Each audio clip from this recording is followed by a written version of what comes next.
back to my channel. I bet you guys are wondering what is going on here and why is this person sitting next to me? Well, if you guys don't know, this is my mum. Say hi. Hi guys. This is the original Mamamanvz. I know. We're starting a brand new segment on my YouTube called Cooking Mamamanvz. Cooking Mamamanvz is basically me and my mum teaching each other recipes. I'm learning a lot of traditional recipes from my mum that she learned from her mum, etc, etc. And we just thought it'd be really nice to invite you guys into our kitchen, our brand new kitchen at that. We're so excited about that, by the way. And just join us on this journey. So you guys can join our cooking journey. Oops, somebody's at the door. Right, so my mum's going to answer the door. We are starting off with my mum's classic chicken curry. Chicken curry recipes out there. There's a few extra things my mum does that makes it her special touch, and we'll take you through that. All the recipes that we do on the show will be up on our blog, which is www.cookingmamamanvz.com. You can get all the recipes on there. So we're really excited. Yes, let's get started. For this chicken curry, you're gonna need these basic ingredients. 45 chicken boneless breast pieces, which are cut into pieces. And then wash your chicken as well, guys.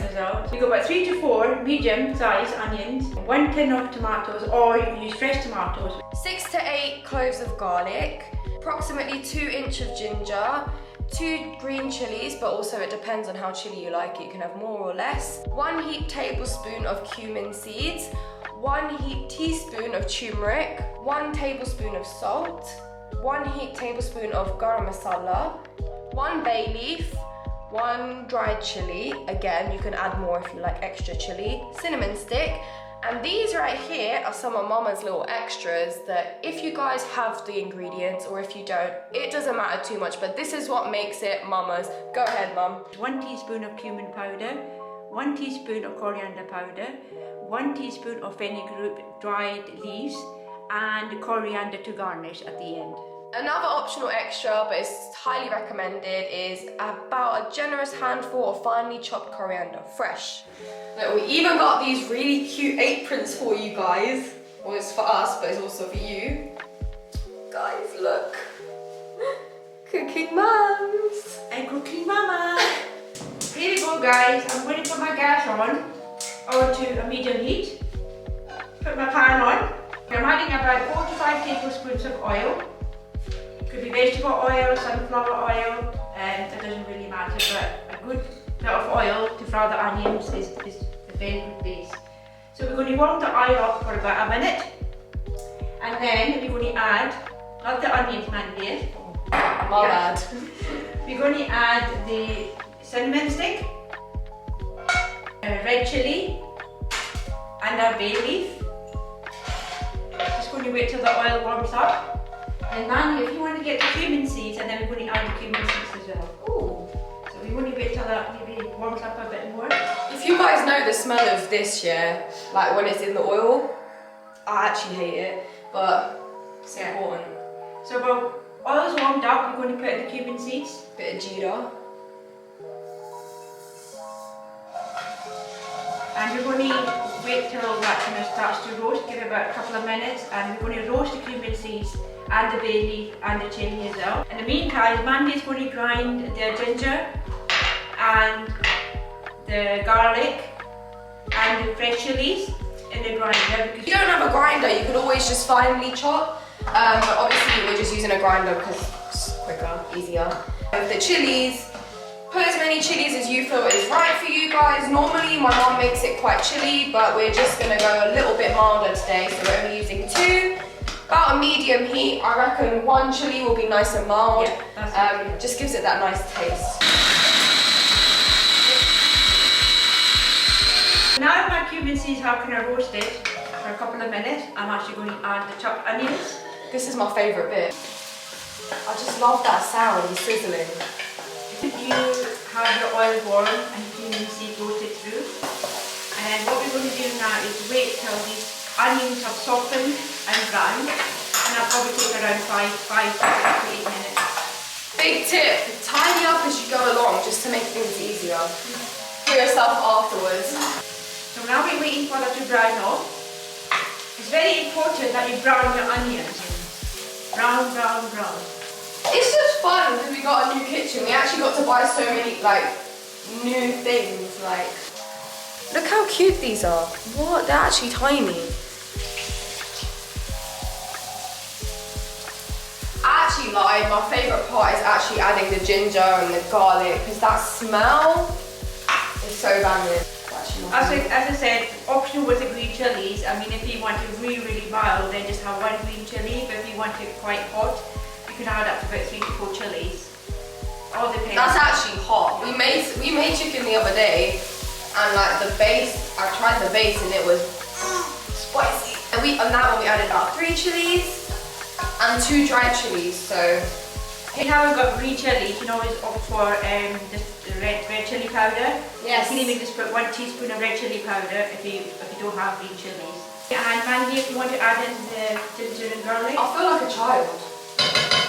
When you cook that for about a couple of minutes, and just put it on a very medium heat, not too low and not too high. Now I can smell the ginger and the garlic.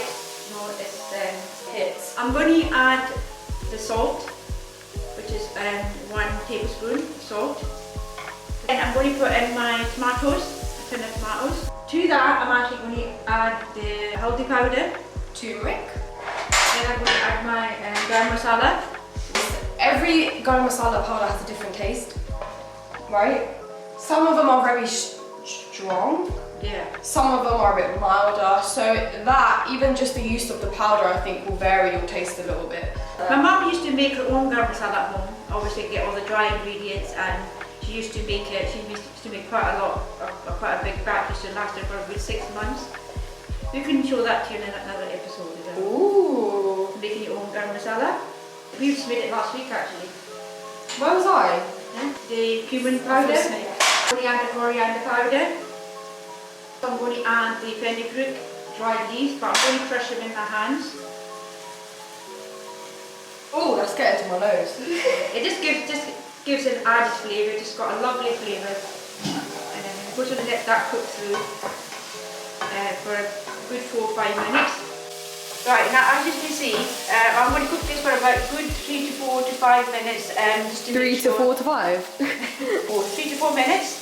And you notice that is the tomato cooks through, and when you see the oil being separated. That's a major key. That's a major key. You know that your actual great tarka is called. Yeah. Tarka, not gravy. It's called tarka. Okay, that's been about 3 to 4 minutes now, and you can see the oil separated from the tarka, and then you know it's cooked thoroughly. And then to that we're going to actually add our chicken, and then we're going to add some water afterwards. Okay, so while the tarka's cooking, you're going to need to get about a pint of boiling water. We have this really sick boiling tap, so I just wanted to show it off to you guys. My mom says that it's easier. Can you just come and explain this, please? You're cooking your chicken, and obviously the tarka's warm. You want to add cold water because it slows the process of cooking the chicken. So that's why it's best to add boiling water. If you want it quite thick, you can add just about half a pint. But if you want it quite, you want a good kind of sauce to the chicken. Okay, now we're going to add the chicken. I'm going to cook the kitchen chicken. I'm going to cook it chicken for a couple of minutes, just on its own. Yeah, I'm just mixing in the chicken. I like to cook it for a couple of minutes or so, because just to kind of be slightly brown before I actually add the hot water. As you can see, it's looking very good. Yeah, there you go. And now I'm just going to add the water. And we're going to start off with just maybe just add a pint at the moment, and then we'll see how. Because don't forget, I spilled it. this is going to simmer down as well, so we're going to simmer it down for about a good half an hour. And it will thicken. It will thicken. So if you want quite a bit of sauce in it, then you can add a bit more water. And I think we do need more water because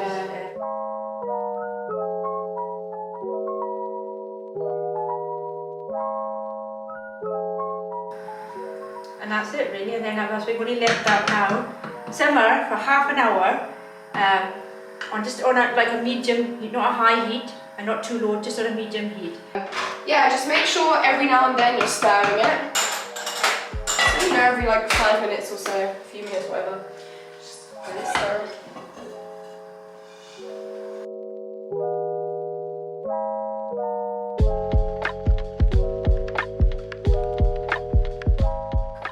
And don't forget guys, I'm vegetarian, so I don't eat this stuff. So I'm vegetarian and I make this for my kids all the time and they love it. Aww.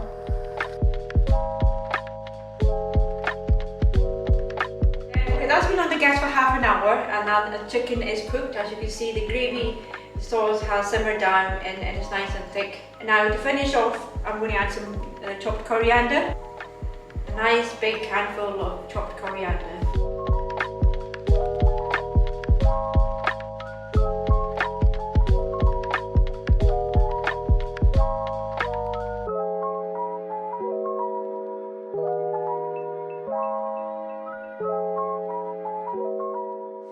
That is how you make my mom's famous chicken curry. And I hope you enjoy. If you have any comments or do you want to ask me any question, please do, you can ask me. Basically, she's trying to say subscribe, like, comment. If you have any questions, don't be afraid to comment or send us a message. If there's anything in particular you guys want us to cook, let us know. Stay tuned, there's going to be so much more where this has come from. And finally, happy Mother's Day, everybody. Happy Mother's Day and hope you enjoyed the chicken. Thank you. Thank you for viewing. Thank you. Bye. Bye.